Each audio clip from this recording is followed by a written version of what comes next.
So, of those remaining, who has a question or a comment that they'd like to make? Yes? Is your book available? My book. I am so glad you said that. For the low price. No. You can actually order, if you want to own it, you can go on Amazon and get it. Otherwise, we've got 2 copies in the church library. And this one is not checked out. This is from our library. If you want to take it today, all you have to do is take the card and fill it out. There's another copy up there, though. So you don't have to buy it. You could just do our library with the book. Good? It's called The Find. The Find. Hey, bro. 30 years ago, when I was getting my teaching license, taking a class at Boise State, and as part of my coursework, I gave a little talk about uniformitarianism. And afterwards, I was walking across the campus with a fellow who, in a couple of weeks, was graduating as a senior in geology. And he said, "I don't know anybody who believes that anymore." And I thought to myself, "You don't know your subject very well." The problem is that they may say they don't believe those things anymore. They never go back and reevaluate, restructure the belief structure. It all just stays together in there. And even though there's some new evidence may change what they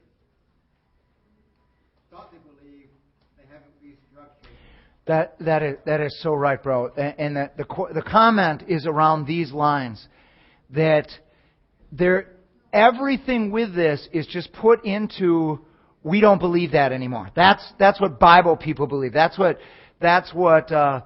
people of faith believe. But we're scientists and we believe this way now. And there's just so much prejudice out there and so many boxes, and so it takes a little to penetrate that, and so you need to have a way to get there. But please don't be frustrated if people, they just will not, once they find out you're a Christian, they simply will not talk about this because they don't believe that. And just love on them and keep loving them. So good. Any other comments or questions? Quint.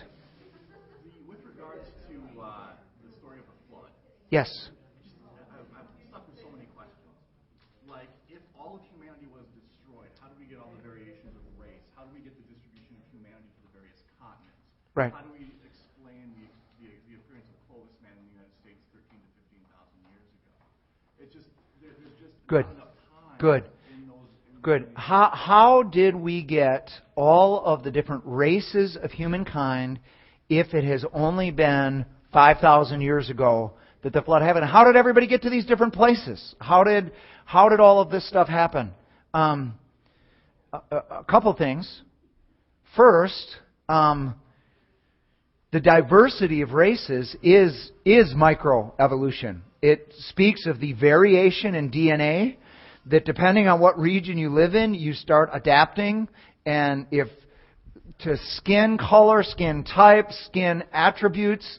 And so one of the greatest proofs of microevolution is the human races. Did God specifically say, I'm going to make Caucasians, and now I'm going to make African Americans, now I'm going to make Alaskans, I'm going to make China? No, He made one set of human beings and natural DNA and the natural laws that He set in. And how long does it take to develop a different race? How long does it take to develop those attributes? Well, they did peppered moths in one generation, where they had all changed color because they adapted to this environment or changed to this environment. Same with the antibiotic thing. I mean, it can change much more quickly than you would think. As far as where people live, very interesting verse in Genesis is about Peleg. The reason why Peleg was named Peleg, it says, because in his days, the earth split apart. And everybody is familiar with Pangea, that the whole earth used to be together. And they can actually trace where South America fits in with Africa, and that something geologically happened that separated things. And the Bible actually says that it happened, and this one guy got named because of a geologic disaster that was not the flood. It was about the earth splitting and the earth becoming. And so I can't remember if that's all your questions. Those are both my questions, but going back to the race thing. Yeah. If it happened that quickly, the Dutch that have lived in Africa for the past 125 years or so would start to show variations in DNA, and we just don't see that. So there just doesn't seem to be enough time there in 5,000 years to create the sort of racial variation that we're seeing today. Go ahead, Bo. Please. What is the difference between one race and another, really? I mean, isn't it simply just the different amount of melanin that's produced in the skin, or in the eye, or the hair? No, you've got skin color. Which is what? It's different amounts of different amounts of melanin. You also have facial variations in facial structure and bone structure, height. There are a variety of things that have changed as the human race has moved across the earth. Do you see those differences in let's say, Caucasians? Different heights and facial features and stuff like that? You do see minor variations, but not the same sort of variation that you see, say, between someone from Asia and someone from Europe. Now take 125 years and now make it 1,000 years. Would those traits that are most accepted, that lead to the most healthy people, that lead to the most in that region, wouldn't they start to more and more, the healthy reproduce, the survival of the fittest? And now take 1,000, 2,000, 3,000, 4,000, 5,000 years. Maybe it could. Yeah. And then the 13,000-year question is, what about this man that's dated 13,000 years? Once again, it's all based on carbon-14 and how much carbon-14. And if there was less carbon-14 on the actual land and more in the air in a greater greenhouse, then dating that man, if he died in the flood, he would have a much greater date than 4,500 years. When you're talking about a trillion, it's a trillion, 1/1 of carbon-12. The point is we don't know. We really don't know. The point is if there was a major biological event or biosphere event, it would change those percentages. And so how much can we trust those dates? I think we just got to give a lot of leeway on that. When you divide by a small number, a very small change in the number you're dividing by creates a huge... Right? Yeah. Linda. You had said that microevolution is proven because there are mutations that... Favorable mutations. Okay. My thought is that, and I would love your response, all the genetic diversity necessary for the human species could have been created in Adam and Eve because there are 4 letters in the DNA, each of them had 2 of each. So perhaps there was a whole lot of diversity that was simply lost in the flood. And do we really have evolution, or do we simply have natural selection causing devolution? This is an extremely good point. That none of the microevolution examples, you never have added information. It's not like something becomes better. It may become better for its environment. But it's not like, for instance, when one of those aphids has the trait of immunity, it's not because it has more information than an aphid that didn't. It's usually because it has less information in its DNA. The mutation is usually less information. So it becomes better, yes, for its environment so that it can survive, but doesn't necessarily mean that we're actually getting more information, because you're right. We've got a huge variation in DNA, and the way things survive when other things don't is usually because it's missing something, not because of more information. So is that really microevolution? We're going to call it that because it is a small, favorable change. And that's their definition of microevolution. But the point of microevolution is it's always within a species.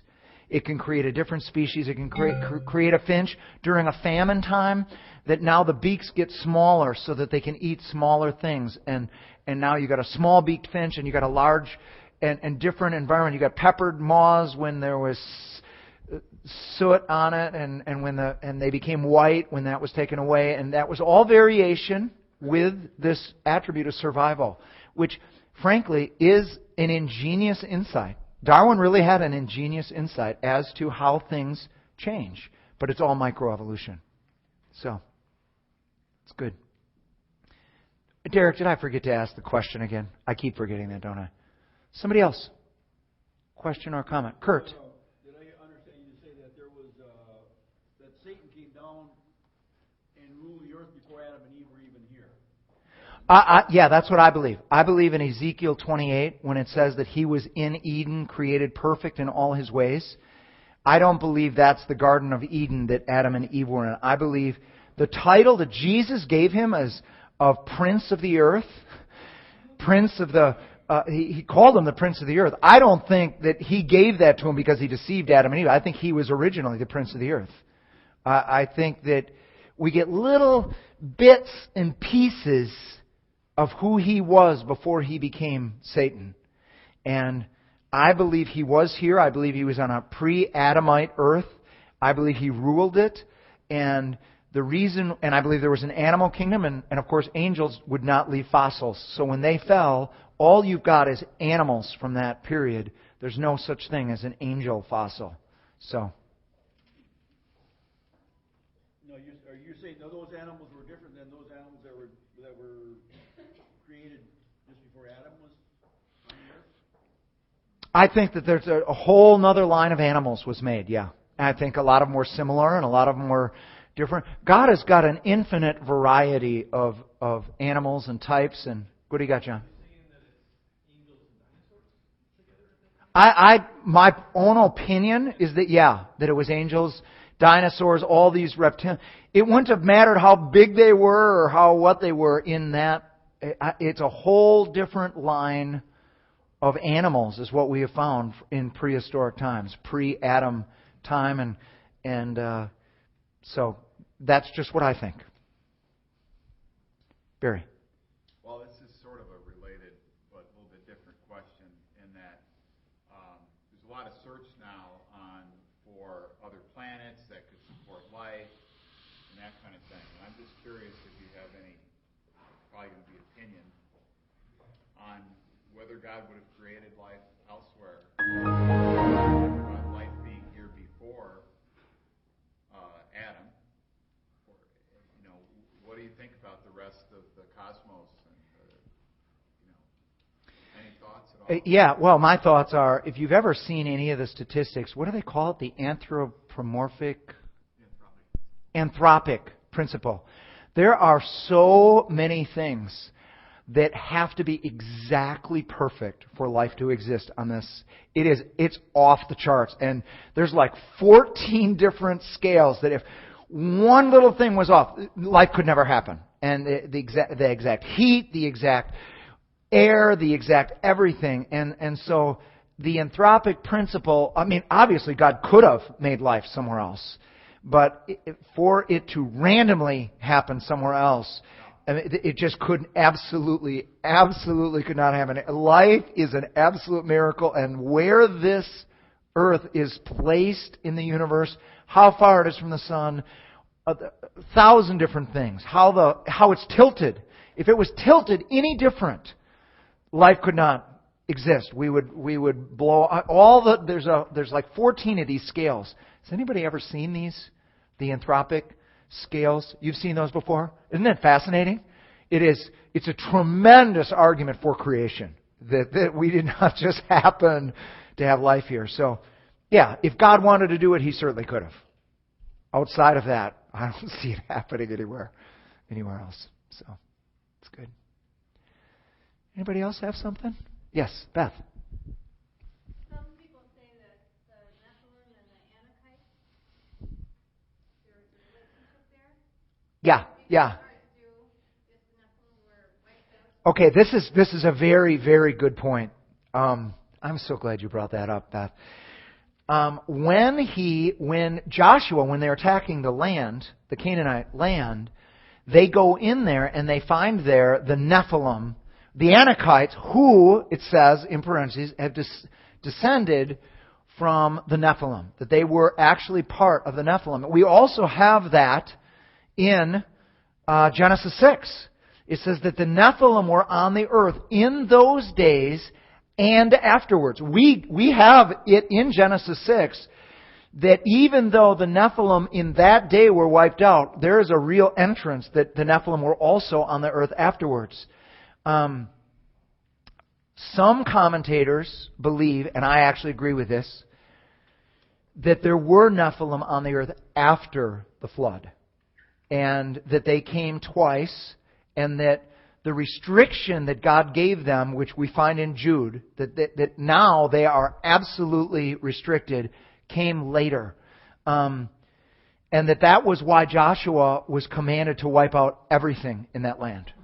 Every single thing. They had to wipe out the seed of the Nephilim. If the Messiah's seed if the seed of the Nephilim got mixed in, which is why absolutely wiped out and destroyed. And you say, well, why, what about the fossils from that time? Well, like we said earlier, you don't get fossils very often. You have to have something that dies quickly and is covered by mud. So you'd have the Neanderthals would only be the ones from the flood. You wouldn't have fossils of the ones that died in Canaan. Does that make sense? Doesn't make sense.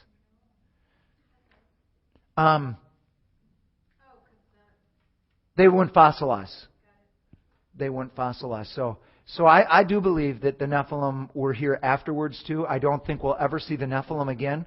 God has said that, Jude says that they have been restricted to forever committing immorality on this earth again, and they are in a pit. They are chained there right now. They are not among the demons that are loosed on this world right now. The Nephilim, those angels that left their first estate and committed immorality, it says in Jude and 2 Peter, are chained in a place waiting for judgment. They cannot come to the earth again. And I don't think we will see that again. So, John. When Abel gets the mark on his forehead after he kills his brother, when Cain gets the mark, Yeah.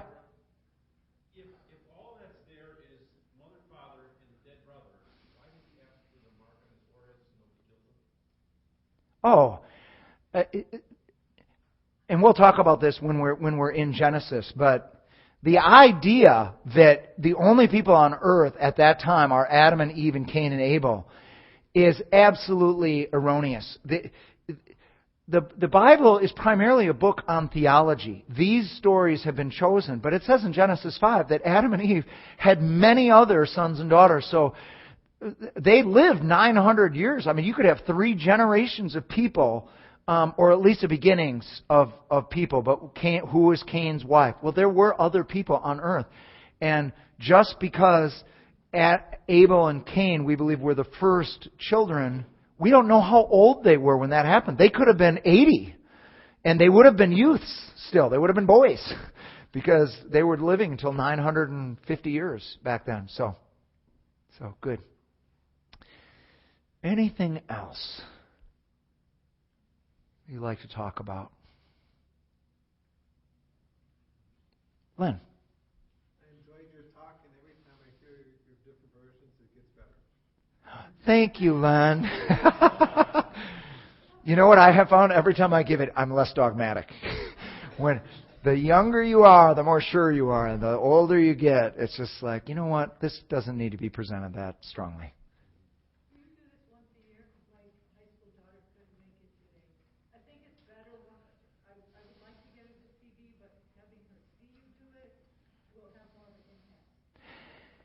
Thank you. I like doing it live.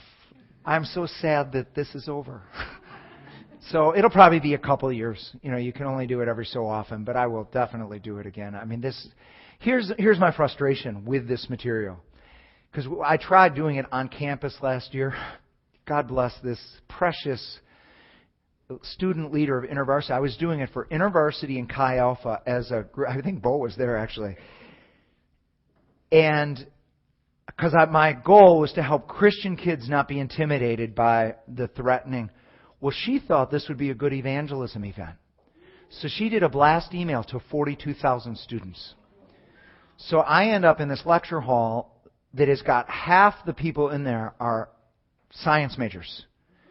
And the golden rule of science is you do not lecture on a topic that you don't have a degree, a doctorate preferably, and try to give any type of information. So for a pastor to come and speak on science at the UW in front of a ton of scientists, I mean, I did my 2 hours, and then I let them make their comments and questions, and it was all over my head by the time we got going. You know, I did my best to love them, but it was just an illegal environment. So I can't take this down to the campus other than to Christian groups. And you say, well, it shouldn't be like that. You know, you shouldn't need a degree behind. Well, you do. That's just to speak to academia. You have to have the degrees of academia. And you know, if God had taken me a different route, I would have a doctorate in geology and would be able to. This would be my ministry full time. But He didn't, and I'm a pastor. So there are certain boundaries. Thank you, Lisa.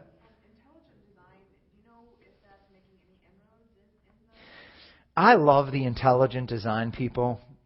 They are fantastic, and they endure so much scorn out there. They really are scientists. They are not young Earth. They accept old Earth. You know, Philip Johnson, who is one of the intelligent design people. I mean, they just assume an old Earth. Dembski and the other guys that are big in this, Michael Behe, they won't even argue that. They're what the evolutionists do to them is they say this is just Christian Science with a leisure suit on. That they're dressed up Christian scientists, and they make them out to just be Bible thumpers that are trying to find a clever way to get their thing, and so they're so mean. The academic community is so mean to them, and what they're bringing is such good stuff. And of course, on Expelled, No Intelligence Allowed, it shows how they are rooting out intelligent design people out of the leadership of universities, not granting them tenure. It's really bad. It's really conspiratorial, and it's just so horrible because 90% of America believes in God, but we will not let them teach on our campuses. So sad, very sad. When are the next two what? When we're going to meet again? Oh, for this? Yeah. We had all three of them here. We did three different sections. I thought of doing more than one day on this, and I thought it's too much to try to get everybody to come back. We would have a completely different group, and so you just got all 3 days. Just now. Sorry. So a little bit ago when you said when we will talk about Genesis. Oh, right. I'm starting a series in Genesis on Sunday mornings. But we're not going to talk about this. That's why I wanted to do this here, but we will be in Genesis probably for a year. I'm starting on May 15th. Not tomorrow, but next Sunday. We start in Genesis 1. You'll get just a little of this, but it's going to be about the theological stuff that God wants to bring. But if you want more information on what was spoken today, in your appendix, I've got the much longer version that's got all the references, all the who said it, when they said it, and so you've got that. Especially the 5 arguments of evolution. There are some great answers to every one of those arguments that are in your notes. So, yes? I thought that you gave Dan Brown quite a bit of credibility. Do you think that his researcher looks well, or is he just interested in the money? Oh, my. No, Dan Brown is just, he wants to write novels and make money. No, I wasn't giving him credibility at all. He used the other, what was the big book? What was that called? Da Vinci Code. You know, he does study stuff so that he can make them interesting, and unfortunately art glamorizes stuff. And so he took what they have with panspermia and he put it in a fiction novel to get the word out there in very much like The Find. That's why I wrote this, is to make it in an easy-to-read, enjoyable setting that people can learn when they're not even know they're learning because they're just enjoying a story. And that's the danger of what Dan Brown does. So. People who I thought were strong Christians began to question Yeah. Yeah. It very, very, very sad. And of course, he doesn't realize what he's doing. So, yeah, I didn't mean to give him credibility. Anything else? We are all right. One last question, then we're at 12:30. Yes. Okay, great. No, go ahead. We got. I just want to say that I appreciate so much the openness because I almost feel more condemned by the church to believe particular things than by science. And we should be a place where we're most open to explore and figure out and say the Bible is worth reading properly. Yeah. I appreciate that much. Thank you. I could not agree more. We do not need to be afraid of the truth. We are friends of the truth. We do not have to. Don't tell me what. I don't want to lose my faith. Don't tell me anything. I don't want to lose my faith. No, we are as wise as serpents, Jesus said. Daniel understood all the literature of the Babylonians and took a stand for God in that culture. And it says that he was 10 times better at their stuff than they were. And I just thought, let's raise up Daniel's. So, all right, let's stand. Barry, would you close?